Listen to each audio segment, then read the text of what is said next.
Hi guys, welcome to day 37. ఈ రోజు సికింద్రాబాద్ మహంకాళి బోనాలు ఉన్నాయి కాక.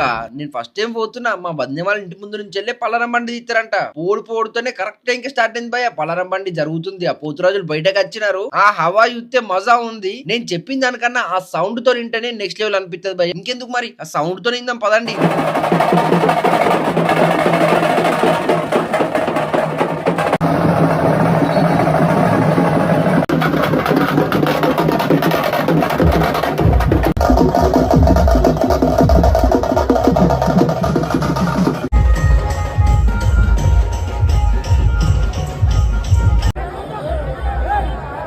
అయ్యా భయ్య, ఏంది భయ్య ఈ గొడవలు అని అంటే, కామన్ భయ్య ఈ గొడవలు గిడ అని చెప్పినారు. మళ్ళీ పోతరాజులు చూసారా భయ్య, నెక్స్ట్ లెవెల్ ఉన్నారు కదా ఒక్కొక్క పోతరాజులు మాత్రము. మీరు వీడియోలలో చూసుడు కాదు కాక, ఇడికి వచ్చి చూడాలి. మొత్తం బోనాలకు వచ్చి చూస్తేనే మస్తు మజా అనిపిస్తుంది. ఇంటికి పోయి చికెన్, మటన్, పూరీలు, గారెలు మస్తుగా తిన్నా భయ్య. ఉంటా మరి మళ్ళీ నెక్స్ట్ అయితే మళ్ళీ